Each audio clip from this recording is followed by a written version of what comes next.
Dans ce nouveau chapitre, nous allons découvrir si l'on peut faire passer un courant électrique dans les liquides. Alors, on a commencé par une activité expérimentale qui va déboucher bien sûr sur des connaissances à apprendre. Là, vous avez ici les connaissances essentielles que l'on va aborder dans ce chapitre. Ici, vous avez les différentes parties de ce chapitre.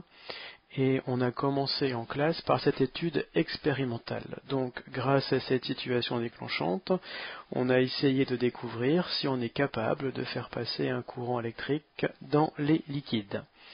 Alors, on a utilisé un appareil qu'on appelle un électrolyseur pour arriver à faire passer le courant électrique dans les liquides.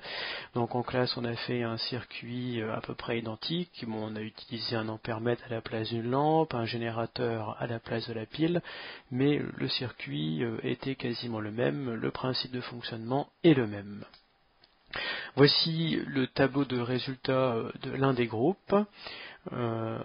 Et ce tableau répond à la question: est-ce que l'on peut faire passer un courant électrique dans les liquides? Alors, on a travaillé essentiellement avec des eaux minérales. Donc cette partie-là du tableau, eh bien, c'est les résultats concernant les eaux minérales Volvic, cristalline, Saint-Amand, Contrex. Et on a vu effectivement, si on regarde les résultats, on voit que l'on peut faire passer un courant électrique dans les eaux minérales. Alors je vous ai demandé durant le TP d'observer les étiquettes et vous avez effectivement découvert sur les étiquettes que ces eaux minérales, on les appelle des eaux minérales parce qu'elles contiennent des sels minéraux qu'on appelle encore des résidus secs ou des extraits secs. Et donc vous avez regardé sur les étiquettes des eaux la quantité de sels minéraux qu'elles pouvaient contenir. Donc on voit ici que la Volvic contient 130 mg par litre de sels minéraux. Et on voit ici que la cristalline en contient plus, la Saint-Amand encore plus, et la Contrex encore plus. Et on voit que si la quantité de sels minéraux dans l'eau minérale augmente, eh bien on voit que la quantité de courant qui passe dans le liquide augmente également. On peut très bien en déduire que ce sont les sels minéraux ou encore les résidus secs qui font passer le courant électrique dans les liquides. Alors pour vérifier ça, eh bien, on a utilisé l'eau distillée qu'on appelle encore eau déminéralisée. Cette eau ne contient pas de sels minéraux. Vous voyez, 0 mg par litre, eh bien la quantité de courant est de 1 mA. On peut considérer que toute intensité inférieure à 5 mA est tellement faible que le matériau que l'on teste peut être considéré comme isolant. Donc l'eau distillée est isolante car elle ne contient pas de résidus secs ou d'extraits secs. On a testé aussi l'eau du robinet et on voit que l'eau du robinet, on peut faire passer le courant électrique dedans. On peut donc en déduire que cette eau du robinet contient des résidus secs. Alors bien sûr ici on a mis une croix parce qu'on ne connaît pas la quantité de résidus secs dans l'eau du robinet, mais on peut la deviner à partir des résultats du tableau qui sont là. Alors je vois que c'est 25 mA. Eh bien l'eau la plus proche c'est 22 mA. L'eau la plus proche à 564 mg par litre. On peut en conclure que l'eau du robinet à peu près 600 mg par litre de résidus secs qu'on appelle encore sels minéraux. On peut donc conclure de ce TP que ce sont les sels minéraux qui font passer le courant électrique dans les liquides et quand il n'y a pas de sels minéraux dans l'eau, dissous dans l'eau, eh bien cette eau est isolante. Voilà. Alors voilà ce qu'il faudra écrire dans le cahier pour faire le bilan de cette expérience. Donc ici une première phrase: l'expérience montre que l'eau pure est isolante, par contre les eaux minérales sont conductrices car elles contiennent des résidus secs, et puis si la quantité de résidus secs augmente, alors l'intensité qui passe dans le courant augmente. Voilà. Donc ça, ce sont les résultats du TP qu'on a fait la fois précédente. Alors si on regarde maintenant les étiquettes des eaux minérales plus en détail, eh bien on découvre un nouveau mot que l'on n'a jamais prononcé en chimie et que vous prononcerez souvent dans les semaines qui viennent et même au lycée. On fera beaucoup d'expériences sur ces particules au lycée. Ces nouvelles particules, on les appelle des ions. Donc vous voyez ici les sels minéraux, on peut aussi les appeler des ions. Et vous avez en dessous ici les noms des différents ions qui rentrent dans la composition des sels minéraux.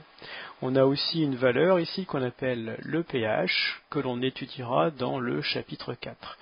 Donc les sels minéraux, on peut les appeler aussi des ions, et un liquide est conducteur s'il contient des ions. Un liquide est isolant s'il ne contient pas d'ions. Alors on peut regarder d'autres étiquettes d'autres eaux minérales et on voit toujours ici les noms des différents ions, les noms des différents sels minéraux. Et si je regarde cette étiquette-là, eh bien j'ai une information supplémentaire. Je vois effectivement la formule des sels minéraux qui sont dissous dans l'eau. Alors vous savez qu'en chimie on remplace souvent les noms des particules par des formules, on a déjà vu les formules des atomes, les formules des molécules, et bien voici ici les formules des ions. Alors c'est des nouvelles formules et elles ont quelque chose de particulier par rapport à toutes les formules que l'on a déjà découvertes en quatrième et en troisième. Elles portent des charges. Regardez ici, l'ion sodium porte une charge positive, Na+, l'ion sulfate, SO4. SO4 c'est une molécule qui porte deux charges moins. L'hydrogénocarbonate, HCO3, c'est une molécule qui porte une charge moins. Donc les sels minéraux, ce sont des atomes ou des molécules qui portent des charges positives ou des charges négatives. C'est un troisième type de particules. Les sels minéraux, les ions, c'est un troisième type de particules qui composent la matière, puisque l'on sait depuis la quatrième que la matière peut être composée d'atomes. Vous avez ici les atomes que l'on connaît, carbone, azote, soufre, oxygène, etc., avec le symbole de l'atome et son modèle. On a déjà aussi vu les molécules. Les atomes peuvent s'emboîter pour former des molécules. Donc vous voyez ici la molécule de dioxyde de carbone composée de deux oxygènes emboîtés dans un carbone. Ça c'est une molécule. Ça aussi c'est une molécule.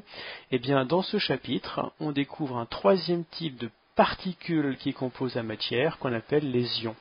Et si on regarde, la différence est nette. Ici, on voit que dans les formules des ions, il y a des charges plus et des charges moins, alors que dans les formules des atomes et des molécules, il n'y a pas de charge plus et il n'y a pas de charge moins.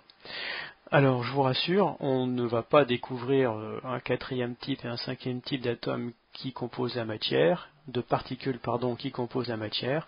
La matière n'est composée que de trois types de particules, soit des atomes, soit des molécules, soit des ions. Et on n'ira pas au-delà. Et même quand vous serez en terminale scientifique, vous continuerez à travailler avec des atomes, des molécules et des ions.